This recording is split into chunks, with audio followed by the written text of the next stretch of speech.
and we're gonna start properly.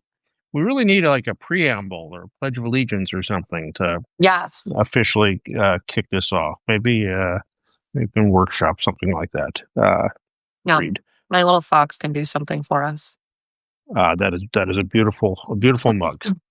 All right, let's get. I believe we have a quorum here. We have Yeah. and our hello to Ellis, Hi. who I met alongside you at the Substack.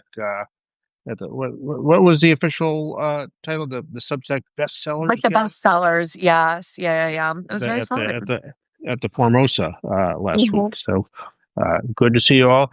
Anybody who's coming in, feel free to ask questions, comment, heckle, whatever you need to do. We can take it, and I know our guest can take it because she's Yes. even smarter and more articulate than me.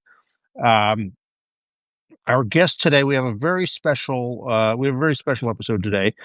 We have our first ambassador from Young Hollywood to the Oh Rushfield God. lunch. First but not the last. Yeah. Because I've said, well, first let's introduce you, and then I'll go on and on. Do you go by, so your full name is Kristen Tepper, It is. Yes. I and when I go by posted that, Tepper. do your friends call you Tepper? Yeah, like I have older siblings, and when they were in high school, they got called Tepper.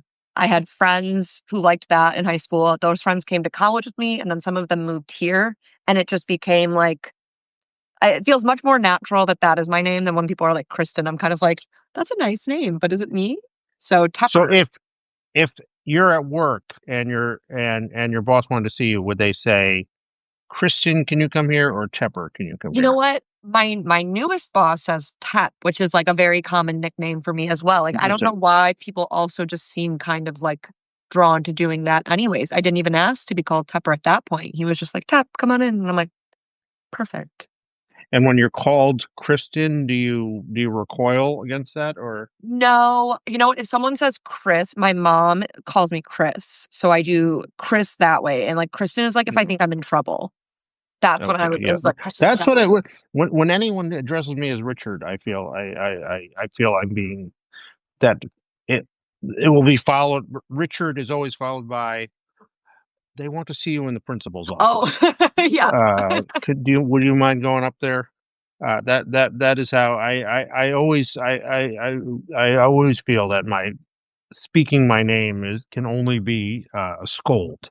Yeah. Anyway, I'm sorry. So Tepper is here, who is one of I've been following for a while on social media, and then had the good fortune meeting at the Substack gathering last week, and is one of the most sort of articulate and thoughtful and positive representatives of young Hollywood, and talking to her and her friends at this thing really gave me a lot of hope for the future of this industry, which I've been sort of glum about, if you follow my writings, and I wanted to share I wanted to share that cheer with our visitors here, our lunch mates. So to start with, Tepper, tell me how did you get into this whole thing? You grew up in Chicago, and Yeah. what drew you to this industry? Grew up in Chicago. I really loved writing Nancy Drew fan fiction as like a Mm. kid. That was like where I spent a lot of my time. And so I just really loved mysteries. I I don't know what my mom will like tell anyone. She's like, she always just said she was gonna move to LA. Like I had never been there, had not been to California until I think I was like in college, like as an adult. And I was just like adamant that this was what I was gonna do with my life for no reason whatsoever. So yeah, I just always liked writing. I Did went you have back. the thought of that you could take over for Carolyn? What's her name? Carolyn.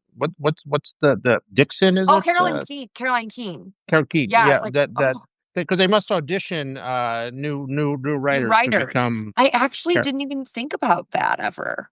Interesting. Well, Yeah. Oh my god, I have a new life path now that I'm going to be yeah. checking in to see if they have any open slots. And yeah, like I just kind of knew I wanted to come out here. I took classes in Chicago though at Second City and like IO and UCB just to kind of be like, do I like writing? Like the improv classes were amazing because I feel like it really trained you in the whole yes and concept of just like, if it's not working, what else can we do? And like, yes and to the ideals. And it just like kind of made, I think maybe that actually helped a little bit with my positivity instead of like always having to say the no. It was like, how do we like yes and make it better?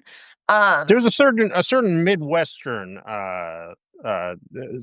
gloom and existential nihilism don't necessarily blossom in the Midwest the way they do in these coastal yes. climates. Oh my God. Yes. And like, I think I it's just I think, like I think that I'm a very real like, if you ask my friends, they'd be like, "Oh, she's, like, the most realist." Like, I am not a positive, optimistic person, like, Mm. normally, but I think, like, about this career that, like, everyone has a once in a million chance at, like, you kind of have to be like, "It'll all work out. It'll all work It, out." it requires I mean, it always has, but now it requires a leap of faith that there's no rational case you could make that this would be a sensible life path. So to be able to just so since all of us have made that leap of faith, getting into this, sort of embracing that, it is something that too few do, actually. Yes, yeah, and I feel my parents were definitely not into it. They were like, "You're gonna go to college and you're going to get like a business degree, communicate marketing. I actually don't care what you do. You're just like leaving with like a degree where like that could pay your bills." And that was honestly probably the best thing they ever did for me. I mean, they've done a ton of great things. They're lovely. But that was definitely the best thing as far as like I have been able to like go through all of these really bad times in this industry, like afloat with my marketing job. And like Yeah. that's all just kind of like having that business mindset and, like, being good at being a personal assistant and being good at being a PA and then, like, being trusted with bigger projects and stuff. So that definitely was, like, the best education choice I made. I'm sometimes bummed because, you know, you see, like, Ryan Coogler met all of his, like, core team at USC, and I'm like, "What a cool, like, uprising that they have together." But I think for me, the business aspect of the industry has been very helpful to have because I've allowed to stay in it. I'll tell you, no one I went to college with ever amounted to anything. So it's possible for those of us in any way at all. But so tell me, how did you when did you get here? How did you just get on the you just load up your bags in a car and show up on Hollywood Boulevard and say where can I No. get a room, or what's how did it So happen? I after college, I went back to Chicago, took those classes, saved up money. My parents let me live at home again, just like a very lucky, like I kind of think of all the ways in which like we get a step up in life. And I'm like, that was a step up. I got to stay at home, save money for knowing I wanted to come to LA. And I had friends who had already moved to LA. So literally when I moved here, it was the simplest thing in the world. I got to move into a house, which sadly no longer exists because they tore it down to make apartments. But I got to move into a house with like a bunch of girlfriends.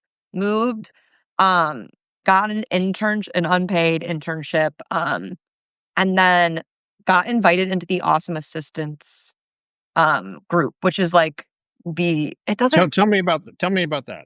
So yeah, it I don't doesn't know. exist as much anymore. Like it's not as it was like a wild, wild west. It was these assistants being like, my boss needs a parrot. Like, how do I get Brad Pitt's phone number today? My boss wants to call them. Like it was really crazy connection And group. And I what was the forum for this? Was it a Facebook. It was okay? a So Facebook group, yes. And so like I was on Facebook every day. And so someone kindly invited me into that. And then from there, I invited friends who were assistants as well, and I was like, "If anyone sees a job, just, like, tag me," because that was kind of the other thing in there all the time. It was, like, these really exclusive jobs that they weren't gonna be posting, like, anywhere else, mm, which is, like, kind of the norm of this industry. Like, you want to be able to send to an email address ideally instead of, like, you know, the big website, and someone had posted that a producer needed a part-time personal assistant, and at this point, I was still doing, like, web design and marketing, and I was like, "Part-time would be amazing," because I know no one in this industry gets paid anything, but I could still do my marketing and my website stuff, so, like, that would be a good, like, I don't know anyone here, this would be the perfect way to meet people. And it was genuinely a very lucky find. It was Brian Kavanaugh Jones. He did the Insidious movies. He just did mm, Longlegs. He's so kind, so amazing. And I literally went into his office and we talked for 5 minutes and he's like, okay, you have the job. And I was like, this is mm. not how Hollywood like not how it works. Um, and yeah, from there I just really tried to What? be the most. Oh, go ahead. So what? Uh, how long was that period before you got that first job? How long A were you? year, a A year. year? I got here in did I get here in 2018? And then in 2018, I did that internship. And then in 2019, January, I got that job. And So then, you got it. So you got in the door just in time for to. If you had come a year later, your story might look very different. yeah, oh my God, I don't think I would have a story at all just because, like, from there, by August of 2019, yeah, August of 2019, Alma Harrell was doing Honey Boy, and she saw some of my, I was now I had just started, literally, I had 3 posts because Brian was like, "Hey, do you wanna run our socials? I know you kind of do marketing stuff," and I was like, "Absolutely." And in that time period, I was, like, doing the personal assistant thing, posting on their social media, and Alma Harrell had seen, like, 1 post, and she was like, "I think that was funny. Do you wanna run the social for my movie Honey Boy?" And Amazon had just bought it. And it was actually Ted Hope who was, like, kind of the overseer of the whole thing, and I was like, "Absolutely, I'll do whatever you want." And that was just a really big crash course in Honey Boy everything post-production. again was it was a Sundance favorite. It was starred Shia LaBeouf. LaBeouf. Describe Honey Boy. It was it's Oh my god, I really, really loved it. It's basically like Shia LaBeouf's, like, kind of, like, life story. No one knows anymore. It came out that maybe it wasn't entirely true, but at the time it was very real, and the movie was just gorgeous. It starred Noah Jupe. He was the young Shia LaBeouf playing this, like, kid actor who lived with his dad in a motel. It was very moving, and it was just, like, very truthful to, like, I think the idea that, like, no adults have it figured out, it was, like, very kind to his dad, who was, like, obviously this kind of, like, source of a lot of frustration and sadness and anger, and just, like, the dad didn't get the life he wanted, and this kid was kind of living it, and he was jealous. It was beautifully done too, yeah, and, like, we did the whole, like, we did all the press junkets, we did the tastemakers, which I had, like, never known were a thing. It was, like, a very big dive so did you into go that on the side. festival tour and all that with? They were I went to Sundance, and I wasn't that I went to Sundance 2019, and then, like, that year of August, I had started working on it, so Amazon had already bought it. We were doing most of, like, they did, like, a Q&A every single weekend, like, 3 or 4 of them. I went to all the award shows that they were going to, so that was very cool to see. Um, and then, like, that was, like, the first premiere that I got to go to and do, like, a carpet and the after parties and all of the things that are, like, the most Hollywood.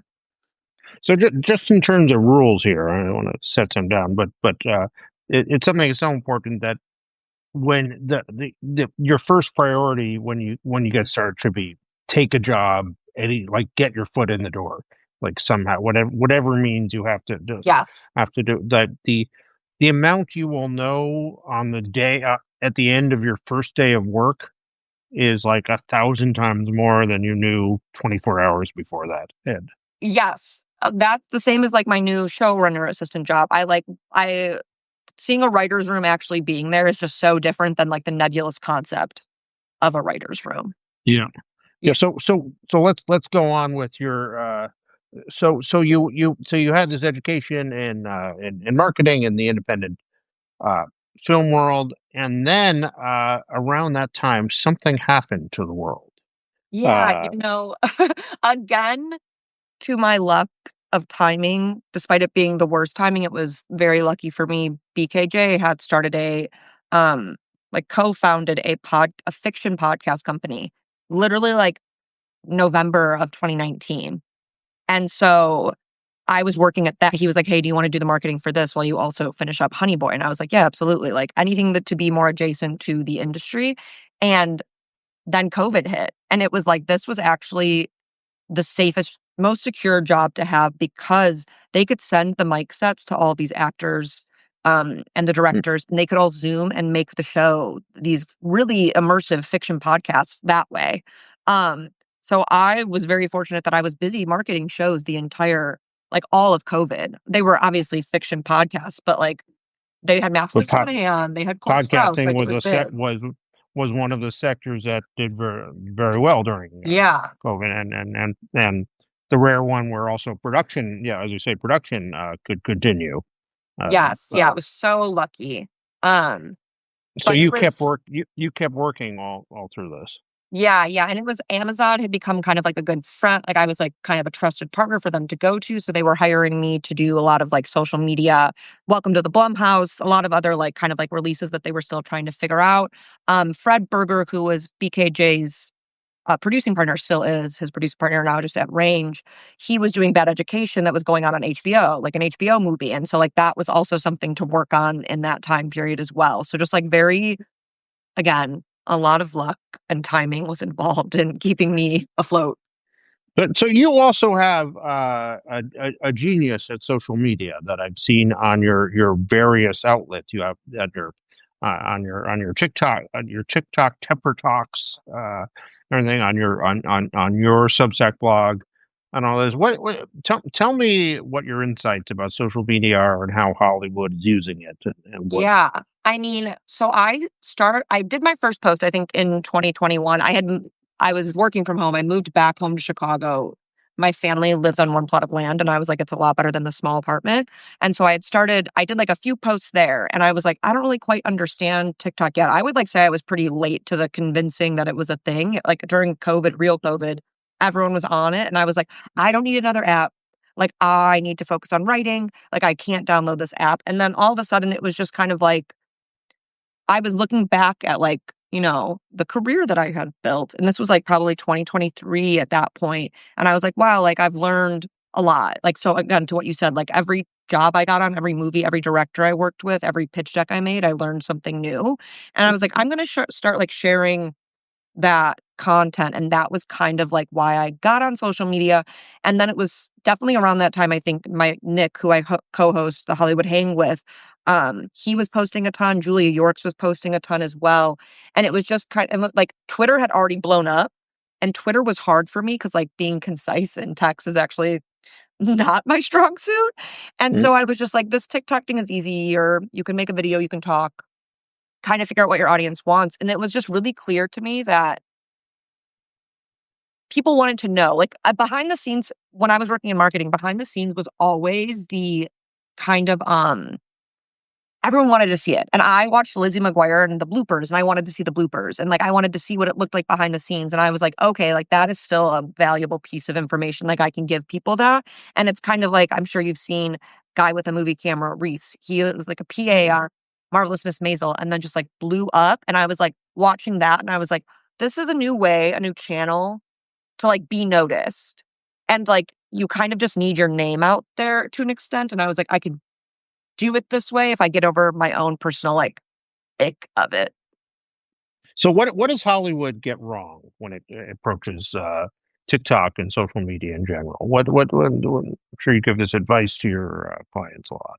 Yeah, What I think I think until really recently, there's been the ick factor of even Hollywood being like, because like, you know how people used to be like, multi-hyphenates are gross, like, pick a lane. I think it's the same with, like, the content creator right now, and it's getting past it, though, but it's kind of like I guess for, like, at a personal brand level, I am very adamant that, like, throw everything at the wall and see what sticks, and so this was one of my, like, I'm gonna, write, I'm gonna try to get on the blacklist, I'm gonna do this and start, like, trying to make a network to talk about the industry, but I think the the brand like, the more, like, studio streamer, like, level of what I would say, like, they could use is well, 1, I'm a very big adamant pro of, like, no more $300 million movies, make 10 and make their go with the neon marketing. I think, like, the eventized marketing, the taking risks on the smaller creators, like the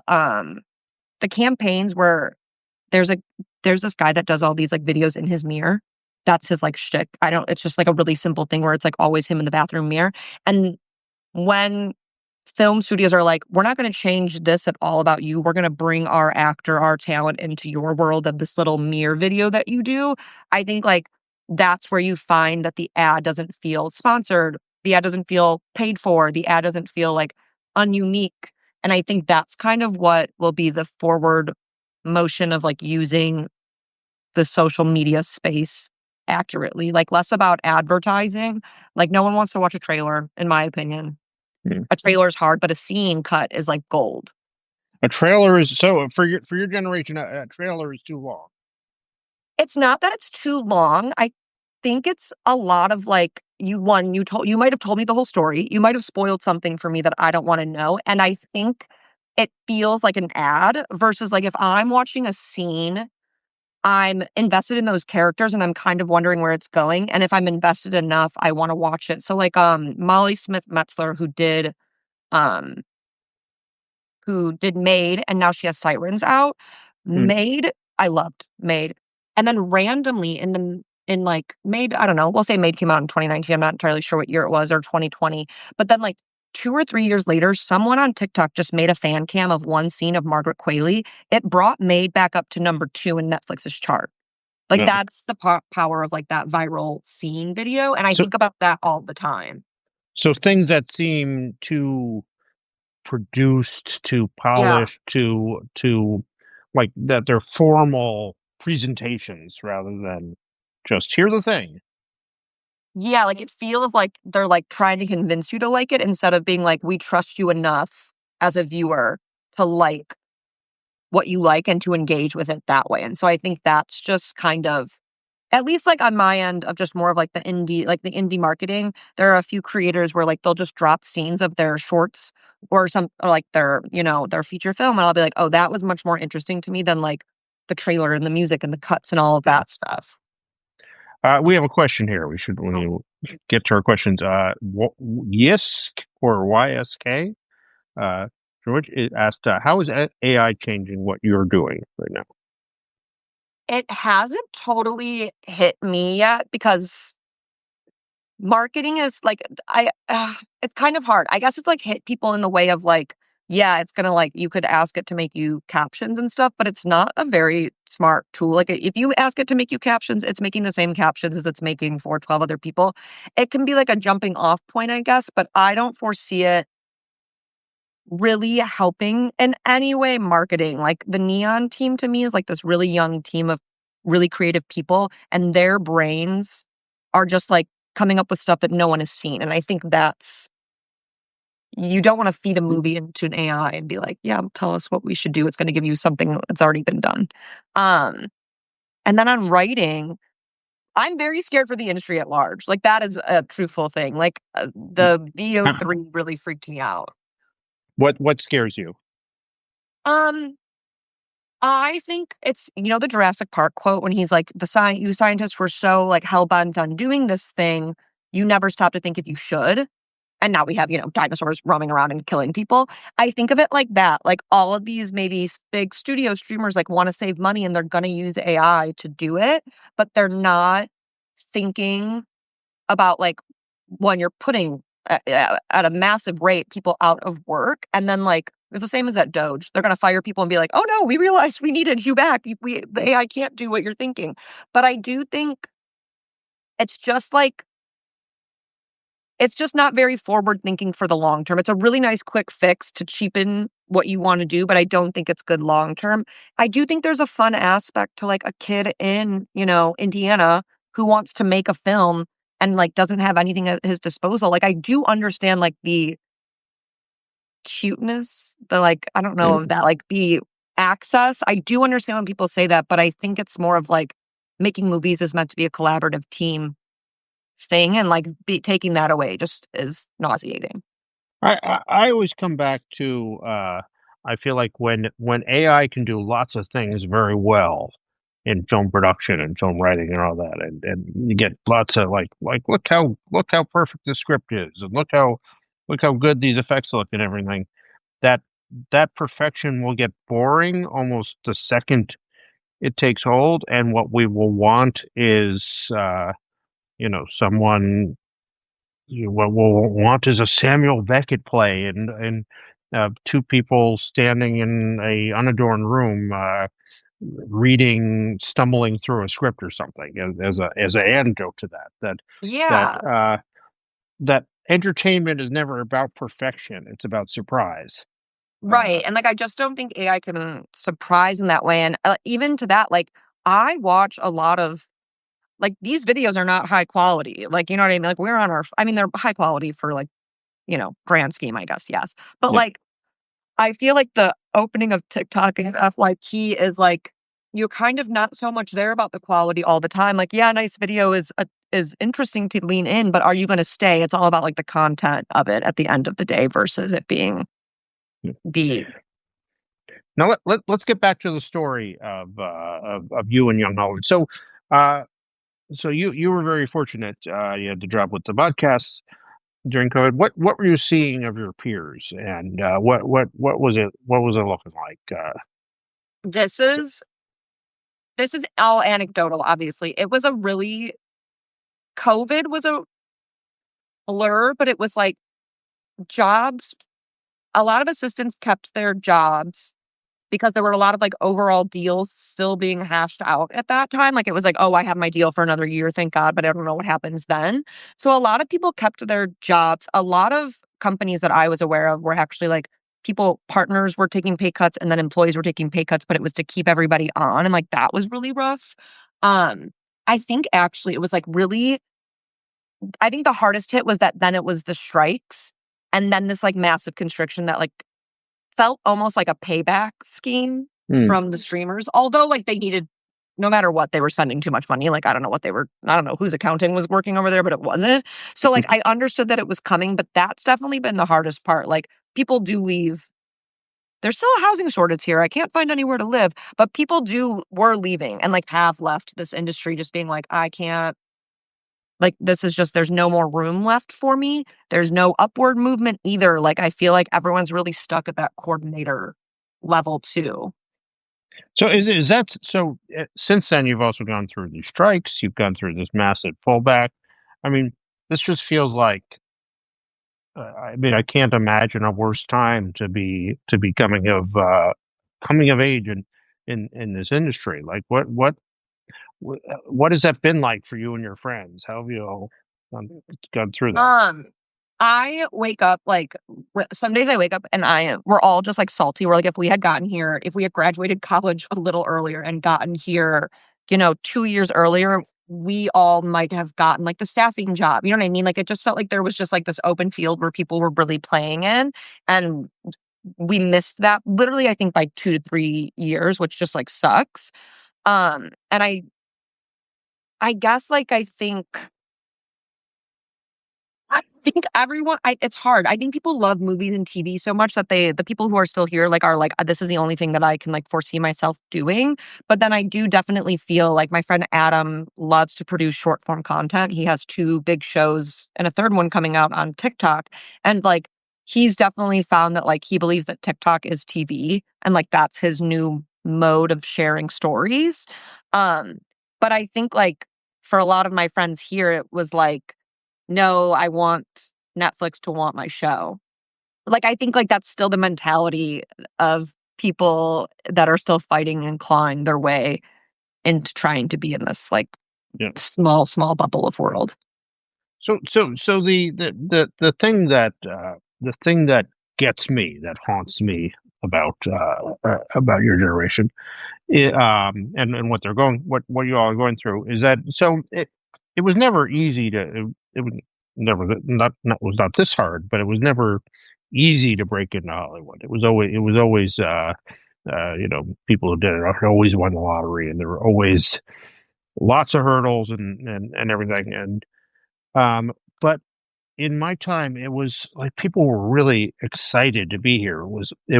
Despite all the hardship and all the and in some ways it was more brutal than Yeah. uh than you experience now, but despite all that, it was just people were just really excited to be here. People were like thrilled to like get to walk on a set and get to be part of the. And I feel like the where from where I sit, I feel like this has become a old person's industry in a lot of ways, and it is not exciting or fun for that the the challenge has gotten too steep, and what it requires to stay here has gotten too hard, and the path to the path was always hard, but you could see paths to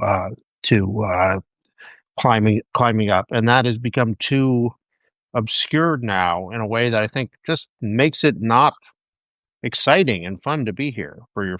How would you say that for your friends?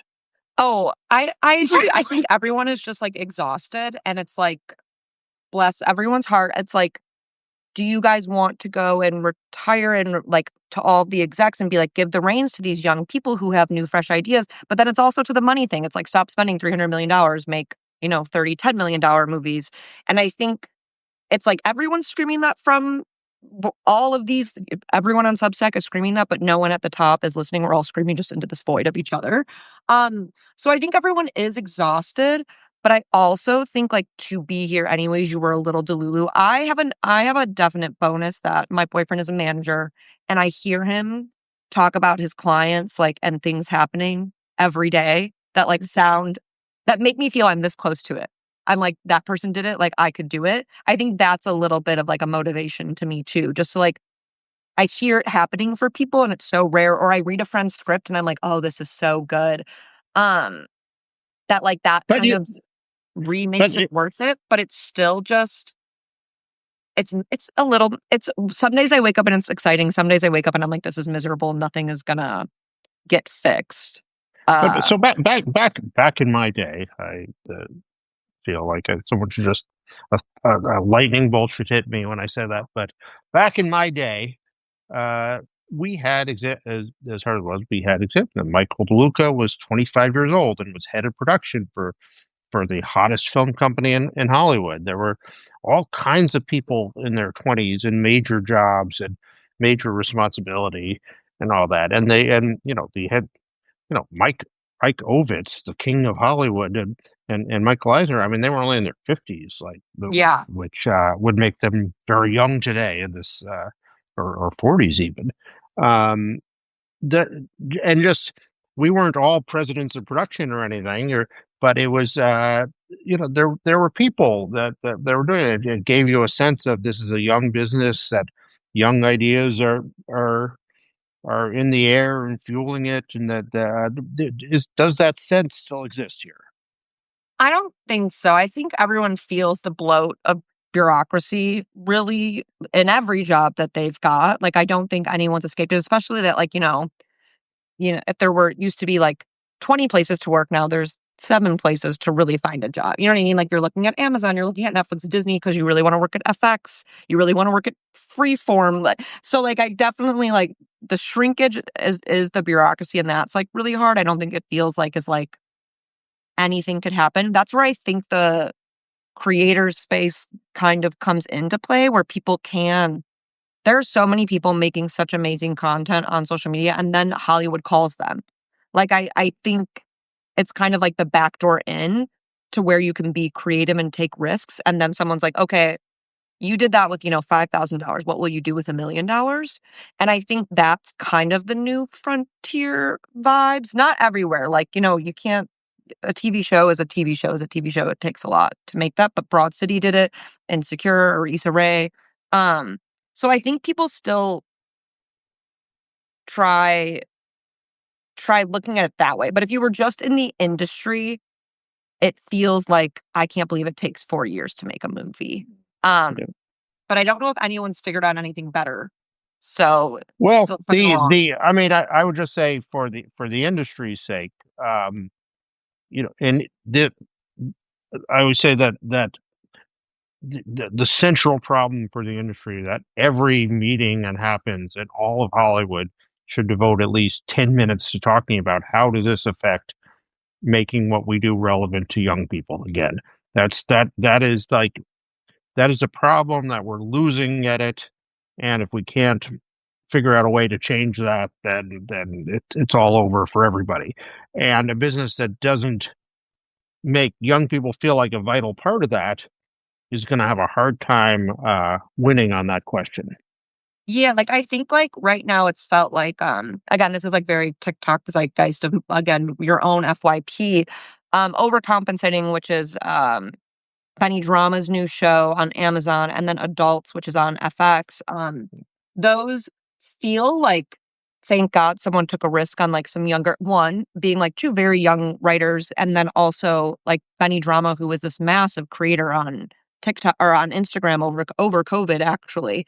Like those kinds of small little wins like do give me the the, like, excitement that you think about for this industry, and, like, both of like, Overcompensating was, like, so sweet and fun to watch, and it was just, like, a low stakes not low stakes, but, like, a nice show that just, like, felt comforting and felt, like, relative to me and, like, relatable to, like, all of that. Like, I think when those risks happen, it does make it feel still possible and that they cared enough about young audiences to do that. I do think, like I think people think that they know what young people want, but also, like, young people are so distracted by I can scroll on some nights I scroll on TikTok for an hour, and I could have watched a show, and I just didn't. And I think it's also that attention economy that we're dealing with more than ever. Like, yeah, when I was, like, young and I was bored, I would just turn on the TV and find something to watch, but now I can just scroll, and I think that's also, like, how do you convince someone to leave the scroll, the doom scroll, and come over to the TV show? And I think that's, like, a really big conversation of, like, the selling points and what you wanna be talking about. Yeah, and I'd just say if it isn't young people leading that conversation, then good luck at winning Yeah, that. like, I'm like, adults are busy with, like, their I mean, I'm an adult, but, like, busy with, like, their kids and, like, their lives and, paying their mortgages and stuff, and adults are out there or young adults are looking for the next girls. Now, another question, for folks working in the industry, again, how do the working conditions feel these days? How does it feel compared to stories you hear in the past where, Yeah. we would all be beaten every day and, divert in diversity, wasn't even talked about until 5 years ago or all this. Yeah, no, okay, I've been very fortunate to work for some of, like, the nicest people ever, so I have always been like, "Wow, I've been so lucky." Like, I've never really seen the, like, dark side of it, so I think there's definitely that. The showrunners I work for now are very mindful of people's, like, personal lives, like, they have hard ins, hard outs. So I feel really lucky in that respect that I've existed in spaces where, like, those lines are, like, drawn and people really, like, have families and they care about going to see those people.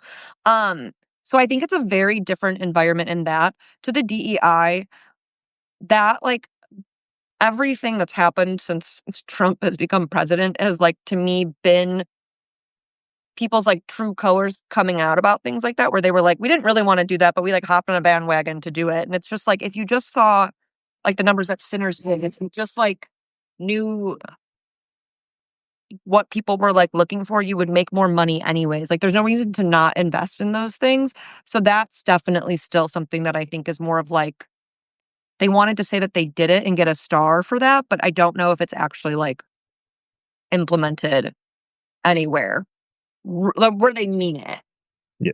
Do you feel like so when I back when I was young, any woman of my age by the time she was in her late 20s had at least a couple pretty gross stories to share. Do you think that is that still the case? Yeah, I would say less. There's as far as that I know, I don't know of, like, a Harvey Weinstein roaming the streets, um, anymore, but, oh, yeah, like, I just think that's also again, that also to me feels like the manosphere of the world at large, like, culturally, I think that is, like, a large problem, so and this is the other thing I've always said, like, I actually think that infiltrates every single industry. This industry just gets more attention because, like, there's a lot of money and a lot of pretty people involved in those stories, but, like, I think that's just like it happens in medical fields, it happens in, like, big finance business.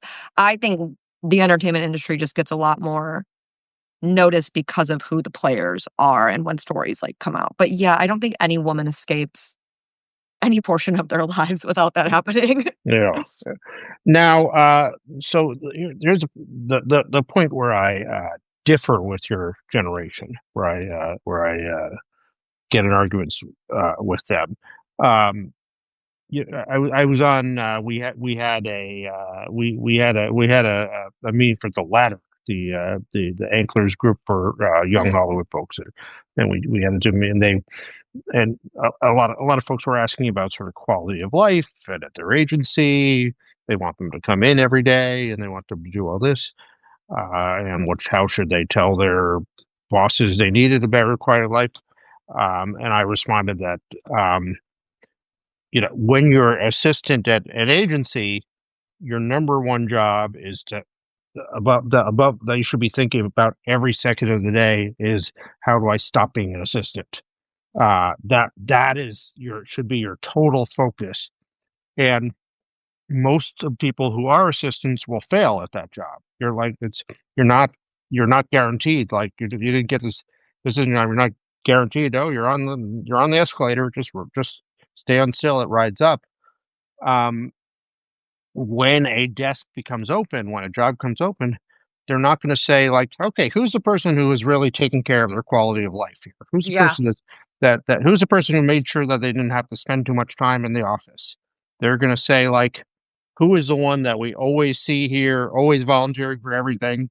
You know, we wonder how does this person sleep or eat or survive, and they're doing and that is who's going to rise up, and that is a brutal unfair way. It's not how Hollywood should be. It's not how the work, but there it is. And if you want a life as an assistant and you want to know that what you're making now is essentially what you'll be making 30 years from now, and you'll have the same responsibilities, great. Then you should think about that. If you're looking for something more, um, the you should not tolerate cruelty, bullying, all this stuff, but uh, undue focus on your quality of life Yeah, will not I help think you.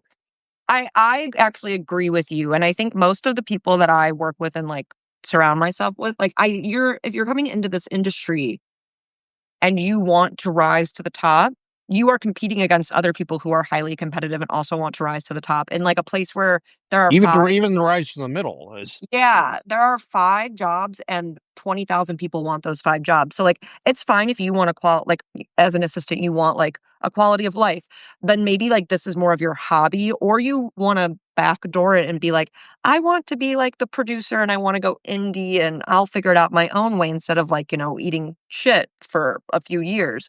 Um, but yeah, I just don't think you don't make it without the grind of that, and I also think, like, God, like, your young 20s is, like, so fun because everyone else is doing this with you.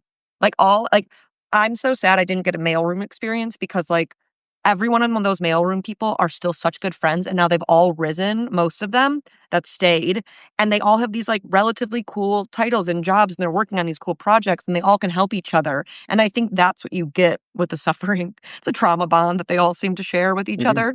Um but yeah, unfortunately, I think, like, if you want like, I say that about, like, writers who are like, "I don't like I'm not, like, good at making pitch decks," or, like, "I don't wanna pitch," and I'm like, "That's totally fine, but someone else out there that's a writer does, and is really good at that, and they're going to go the extra mile," and, like, that's the competition you're facing.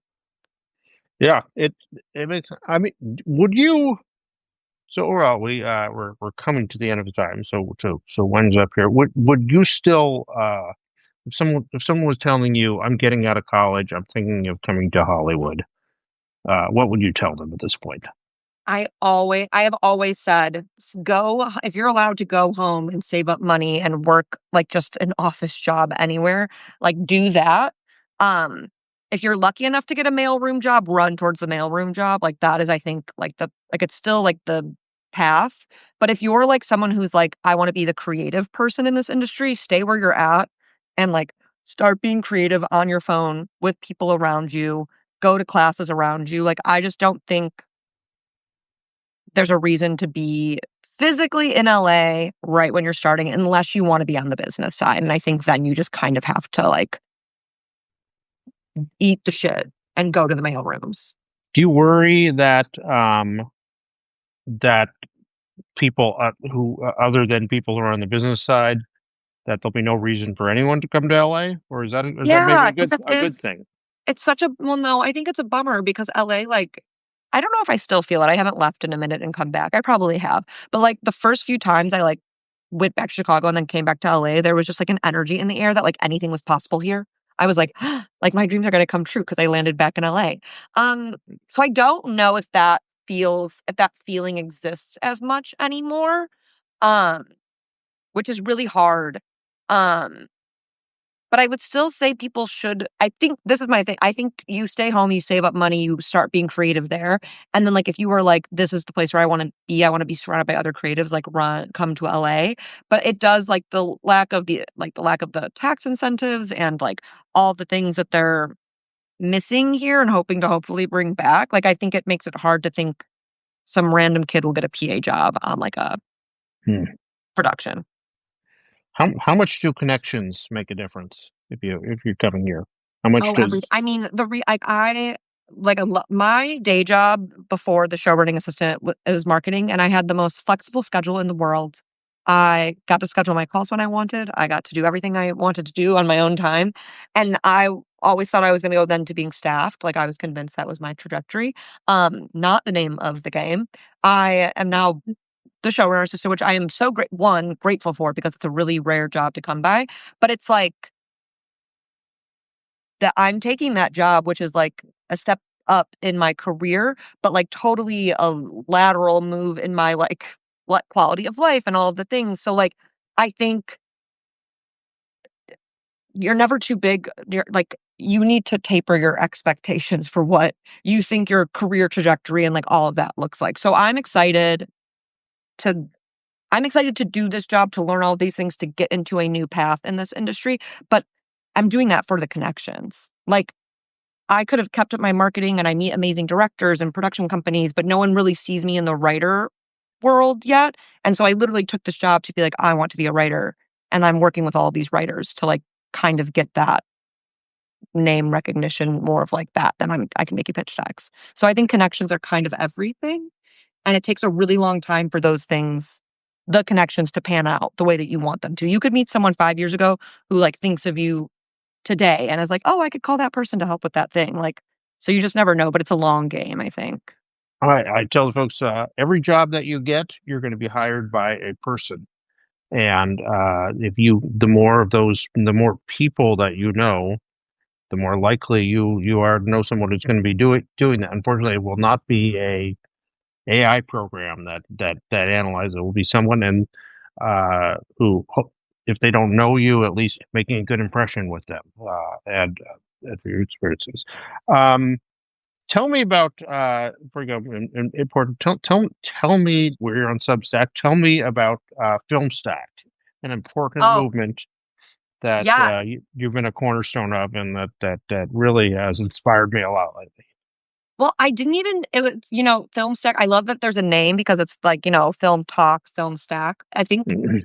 they're very different actual like groups of people. I think Film Stack feels much more studious, but it's kind of the discussion of like where the F do you go from here? But I it's like it's going to grow and I'm really excited to see everyone having the conversations about like, okay, what is a new method for getting film seen? What is a new method for reaching audience? Like I think those are all the conversations happening in Film Stack like every single day.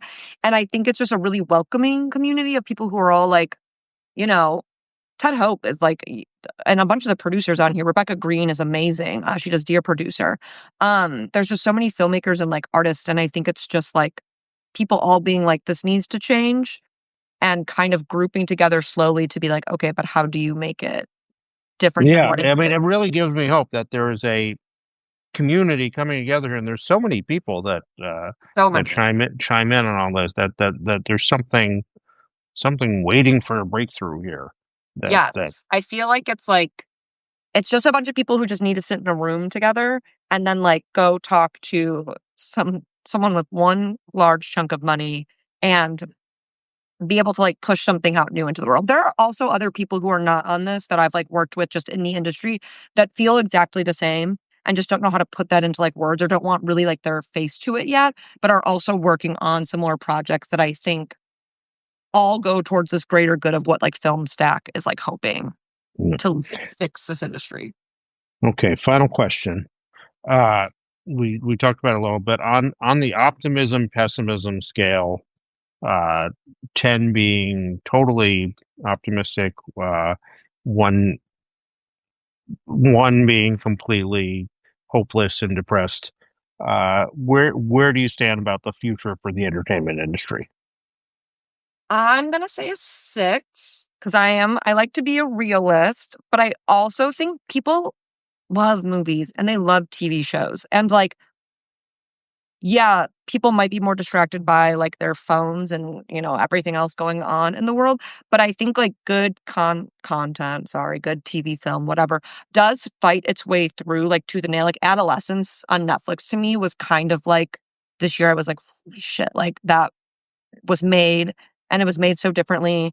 There's just a show every week that I'm really like impressed with. So I feel like it's it's going to keep chugging along. I think it's just like which studio streamer is really gonna crack the egg of being like, "You guys are right, we shouldn't spend all that money. Like, let's try 1 year where we go wonky and we do all these small projects." So, like, that's where, like, I don't know who that is or if that even is going to happen, but that I still feel optimistic. I also see every day, I hear the calls, I go into this writer's room, and I talk to all these amazing people who are like, "I have 4 things that could go. If 1 goes, that's amazing." Like, it's still happening, it's just under a lot of, like, stress and frustration above that. It's just slow.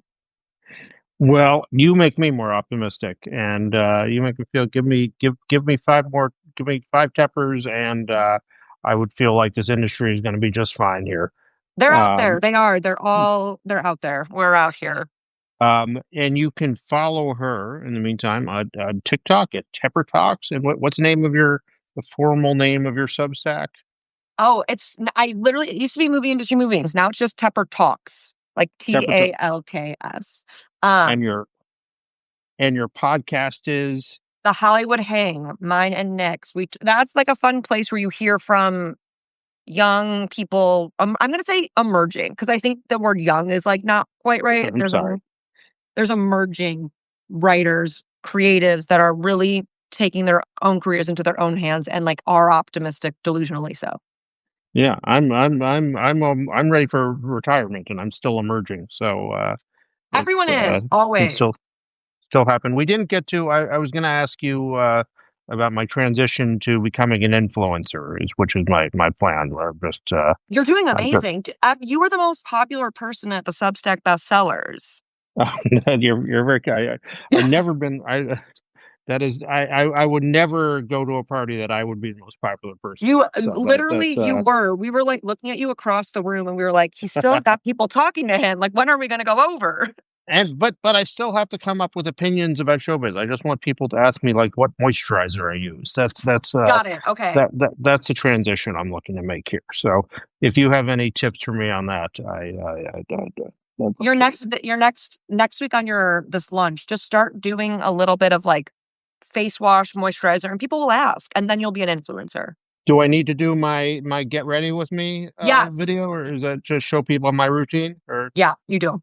that's good. Bring people behind the curtain. Okay, I will start. Exactly. It just it may get we may break the internet with that literally. But thank you so much for being here, Tip. And let's have you back again and your friends to talk about Yeah. what's happening here in this business. And stay tuned for we're going to figure out ways to bring this group together Yeah, and put a rocket under all this energy here. So it is. thank you so much. I'll Thank talk to you you. soon. Oh my goodness, this was lovely. Thank you so much. And have a great You rest too. of your day. You too. Take care. Finish the coffee. Bye bye. Thank you.